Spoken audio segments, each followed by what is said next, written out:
안녕하세요. 오복음 TV와 함께하는 복음으로 보는 성경 출애굽기 37장입니다. 36장에는 집을 지었습니다.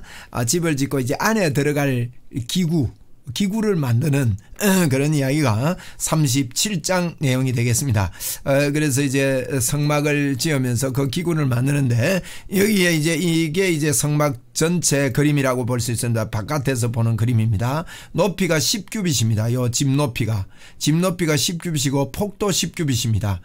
그래서 전체 길이는 30규빗이거든요. 지성소가 이렇게 짜개져서 지성소가 10규빗에 네모나고 높이도 10규빗입니다. 그래서 지성소는 아주 정방형이죠. 입체 정방형.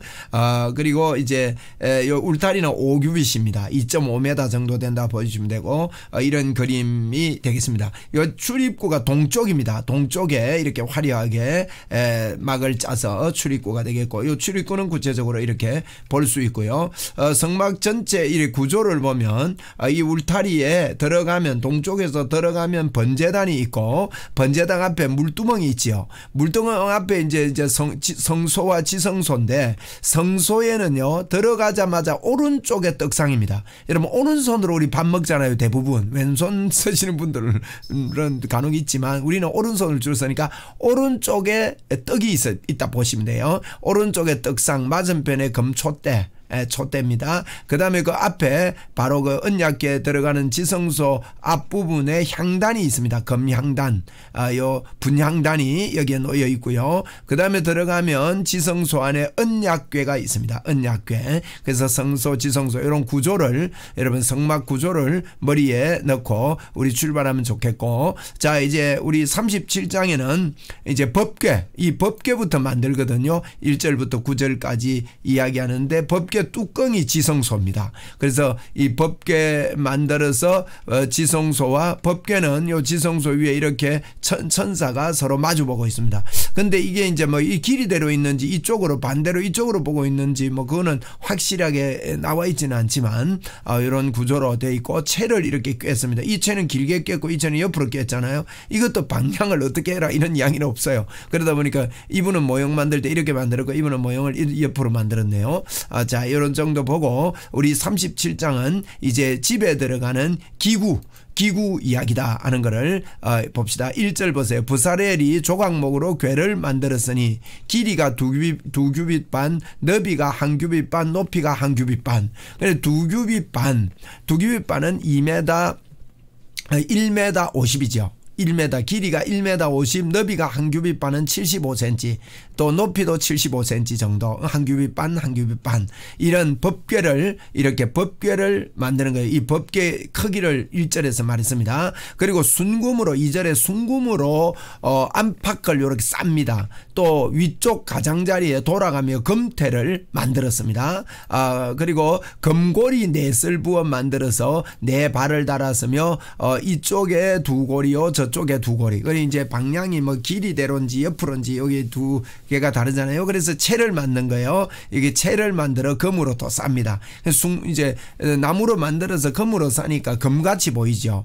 그 채를 양쪽 그 고리에 꿰어서 매게 하는 것입니다. 그래서 이제 요게 이제 요까지가 이제 법궤 이야기고 그다음에 뚜껑 이야기입니다. 순금으로 속죄소를 만들었으니 이 말은 이제 속죄소가 뚜껑이거든요. 이 법궤의 뚜껑입니다. 두께를 만드는데 길이가 2규빗 반, 넓이가 1규빗 반이며 이제 금으로 그룹 둘을 속죄소 양쪽에 쳐서 만들었습니다. 속죄소 양쪽에다가 그룹을 이렇게 마주보게 이렇게 한 거지. 한 그룹은 이쪽 끝에 한 그룹은 저쪽 끝에 곧 속죄소와 한 덩이로 그 양쪽에 만들었으니 한 덩어리로 속죄소 뚜껑과 한 덩어리가 되게 했다는 거죠. 그룹들이 그 날개를 높이 펴며 그 날개로 속죄소를 덮었으니 그 얼굴이 서로 대하여 속죄소를 향하였더라 이렇게 되어 있습니다. 그가 또 조각목으로 상을 만들었으니 길이가 2규빗 반, 넓이가 1규빗, 높이가 1규빗 반이며 그래서 이제 이렇게 이제 만드는 그런 내용입니다. 그리고 10절부터는 조각 조각목으로 상을 만들었다. 떡상을 말합니다. 오른쪽에 들어가면 떡상 있잖아요. 그래서 이제 떡상을 만드는데 이 떡상을 이렇게 만들었다는 겁니다. 떡상을 이렇게 10절에 조각목으로 상을 만들었으니 길이가 2규빗 반, 너비가 1규빗, 높이가 1규빗. 1규빗은 50cm 정도거든요. 길이는 2규빗 반. 이렇게 10m 이제 50. 1m 50 이렇게 이제 만드는 겁니다. 순금으로 싸고 이것도 순금으로 쌉니다. 그래 성막 안에 들어가는 게 전부 다 순금으로 쌉니다. 이 떡상을 만들었는데 떡상은 12지파 12개를 6개 이렇게 쌓아 올려놔요. 여기 지금 떡을 이게 지금 쌓아 올려놨잖아요. 떡이 이렇게 쌓아 올렸는데 이제 그게 이제 하고 그 주변에 손바닥만큼 손바닥 넓이만한 턱을 만들고 턱이 주변에 쭉 있으면 동그랗게 네모나게 그 턱 주위에 금으로 태를 만들고 다 금으로 해야 돼요. 상을 위하여 금고리 4썰 부어 만들어 내 발 위에 내 모퉁이에 달았으며 그 고리가 턱 곁에 있어서 상을 매는 채를 꿰게 하였으며 이해되죠? 여기 이제 금고리 만들어서 꿰는 채를 만들었다는 거예요. 여기 채를 만들었으며 16절 상위의 기구 곧 대접과 숟가락과 잔과 따르는 병을 순금으로 만들었다. 여기 보십시오. 병이 자세히 보면 가운데 있습니다. 요것도 병이 있고 잔이 있는데 잔을 떡 위에 올려놨네. 여기는 여기 사이에 놔놨고 그래서 만들었으며 또 17절에 그가 순금으로 등잔대를 만들고 등잔대를 만들고 이거는 이제 떡상은 끝난 거예요. 17절부터는 등잔대 만드는 이야기입니다. 그래서 이제 여기 이제 앞에서 이렇게 만들어라 이랬으니까 이제 37장에서는 함축해서 이렇게 이야기하는 등잔대는 요걸 말합니다. 이 등잔대를 이렇게 만드는데요. 등잔대를 만들었으며 이제 이 등잔대를 어떻게 만드느냐 그것을 쳐서 만들 때 그 밑판과 줄기와 잔과 꽃받침과 꽃이 그것과 한 덩이 되게 쳐서 만들어야 돼요. 기술 대단하죠. 이걸 갖다가 컴으로 쳐서 만드는 거예요. 그러니까 얼마나 지혜가 필요하겠습니까? 그 6가지, 6이 그 곁가지에서 나왔으며 그 등잔대 3가지는 저쪽으로, 등잔대 3가지는 이쪽으로. 그죠? 뭐잖아요. 여기 이제 3가지 요거는 이쪽으로, 3가지는 저쪽으로. 그렇게 나왔으며, 이쪽 가지에서 살구꽃 형상의 잔셋과 잔 3개가 올리고 저쪽에도, 이제 꽃받침과 꽃이 있고 저쪽 가지에도 살구꽃 형상의 잔셋과 꽃받침과 꽃이 있어 등잔대에서 나온 가지 6이 그러하며 또 등잔대 줄기에는 살구꽃 형상의 잔넷과 꽃받침과 꽃이 있고 등잔대에 나온 가지 6을 위하여 꽃받침이 있게 하였으되 2가지 아래 한 꽃받침이 있어 줄기와 연하였고 또 2가지 아래 한 꽃받침이 있어 줄기와 연하였고 또 2가지 아래 한 꽃받침이 있어 줄기와 연하였다. 이게 무슨 말이냐?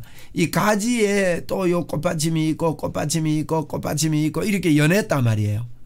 연하게 이렇게 꽃받침을 3개로 이렇게 만들어서 서로 연결하게 이렇게 만든 거예요. 그래서 7개입니다. 여기 7개 이제 불을 피우는 그런 등잔대입니다. 등잔대가 이게 끄면 안 돼요. 아니 어둡거든요. 어두면 창문도 없잖아요. 그러니까 끄지 않고 늘 켜놓는 불을 끄지 않는 곳입니다. 그래서 이렇게 연결해서 만들었다. 그림을 보면서 이해하면 쉽습니다. 말은 어려워요. 23절에 등잔 7개와 그 불 집게와 불똥 그릇을 순금으로 만드는 거예요. 집게도 만들고 불똥 그릇도 만들고 이렇게 순금으로 다 만들어요. 여러분 이 7개는요 완전수입니다. 7 등잔대는요 성령을 가리킵니다. 성령의 불을 이야기합니다. 요한계시록 1장에도 이런 내용이 나오죠. 이 금촛대 7개, 촛대 사이로 거느시는 우리 하나님. 그래서 이제 24절에 보면 금잔대와 그 모든 기구는 순금 1달란트로 이 1달란트로 쳐서 만듭니다. 또 이제 25절부터는 분향단을 만들어요. 분향단은 요걸 이야기합니다. 분향단을 만드는데 조각문으로 분향의 제단을 만들었으면 길이는 1규빗, 넓이도 1규빗, 네모 반듯하게 1규빗 네모 반듯하게 높이는 2규빗, 1m 정도, 길이는 50cm. 그래서 뿔을 제단과 연결해야 됩니다. 이 뿔이 이제 요 4개로 이렇게 연결되어 있습니다. 연결되어 있고, 이거는 제단 성막 안에 들어가니까 뭘로 쌉니까? 이거는 이제 금으로 싼다 그랬죠. 제단과 상면과 전후 좌우면과 그 뿔을 순금으로 싼다 그랬습니다. 근데 나중에 요 불태우는 요 제단이 있거든요. 불태우는 제단, 여기 불태우는 제단, 여기도 뿔이 있어요. 뿔이. 요게는 이거는요 청동으로 쌓아야 됩니다. 노스로 쌓아야 된다고요. 노스로 쌓는데, 노스로 싼 거는 죄를 상징합니다. 전부 다 바깥에 있습니다. 안에 들어가는 그 분향단은 순금으로 삽니다. 이 뿔은 이제 죄 지은 사람이 이 뿔 잡으면 산다는 이야기도 했거든요. 이 뿔에다가 이제 피를 바르고 이러는 역할을 하는데, 이렇게 분향단을 이렇게 만들어라, 이렇게 지금 이야기를 말씀을 하고 있습니다. 그리고 이제 채를 꿰도록 그렇게 27절에 겉에 양쪽에 금고리 둘을 만들어, 양쪽에 금고리 둘씩을 만들어서 곧 그 양쪽에 만들었지, 제단을 매는 채를 꿰게 하며 조각목으로 그 채를 만들어 금으로 쌌으며 거룩한 관유와 향유로, 이제 향유 만드는 겁니다. 관유. 굉장히 진도가 빠르죠. 관유를 정결한 향으로 만들되 향을 만드는 법대로 그렇게 만들어라 하는 이야기가 이제 집 안에 들어가는 기구입니다. 이 모든 것들이요 예수 그리스도를 상징하는 거예요. 상징하고, 이제 이 분향단은 지성소 들어가기 직전에 있습니다. 이 분향단에 이제 향을 늘 피웠는데요, 우리 하나님의 지혜가 이 속에 있다고 볼 수 있어요. 그 안에 그 지성소 안에 시온소에는요, 그 뚜껑에 말이에요. 뚜껑에는 1년에 한 번씩 들어가서 피를 붓습니다. 그러면 만약에 이게요, 벌레가 많이 안 끓겠습니까? 벌레도 끓고 파리가 들어오면 파리가 막 들판에 그 열대지방이 얼마나 그렇겠습니까? 그런데 이런 향단을 두어 가지고 향을 피움으로 벌레도 다 물리치는 거죠. 우리가 장례식이 나면 향을 피울 때 우상 숭배하기 위해서 향 피우는 경우도 있지만, 그 순수한 향으로 볼 때는요 그 병균들을 제거합니다. 그 향 냄새 때문에 벌레들도 안 오고 균들도 제거되고, 사람들이 옆에 있을 때 그 죽은 시신에서 나오는 그 균들이 다 소멸되는 거죠. 그래서 여기도 이제 향을 만들어 가지고 바로 그 지성소 앞에다 향을 피웁니다. 이 향은 뭡니까? 향은요 이 세상을 썩지 않게 하고 하나님의 뜻을 이루게 하는 기도입니다. 그죠? 기도. 그래서 그 요한계시록 5장 8절에도 보면 그 천사들이 향로를 가졌는데 금향로를 가졌거든요. 그런데 보니까 그게 성도들의 기도다 그랬습니다. 여러분, 이 기도를 통해서요 인이 부어지고요, 기도를 통해서 나팔이 부러지고, 기도를 통해서 대접을 붓고 이렇게 하거든요. 기도가 하나님의 뜻을 이루는 방편이 되는 것입니다. 그래서 그 지성소 안에 하나님 앞에 나아가기 전에 기도를 통하여 하나님의 뜻이 이루어지고, 나중에는 그 휘장이 찢어짐으로 성소와 지성소가 하나 되는 그런 일들이 벌어지게 되지요. 이 기도를 통해서 출애굽이 시작되고 그렇게 안 합니까? 물론 출애굽되는 게 하나님의 뜻이었지만 하나님의 뜻을 말하는 게 기도다 이 말이에요. 그래서 이런 이제 하나님께서 이런 그 성막을 통해서 이런 이야기들을 우리에게 이렇게 쭉 해주고 있습니다. 그래서 이런 그 성막을 지어서 하나님께 영광 돌리고, 이 성막은 예수 그리스도를 상징한다 하는 겁니다. 이렇게 37장에 우리가 그 25장에서 이야기한 내용을 반복해서 보았습니다. 간단하게 보았는데 25장도 여러분 보시면서 자꾸 이렇게 뜻을 생각하고 하나님께 기도하고 성경 공부에 큰 도움이 되기를 바랍니다. 다음 시간에 뵙겠습니다.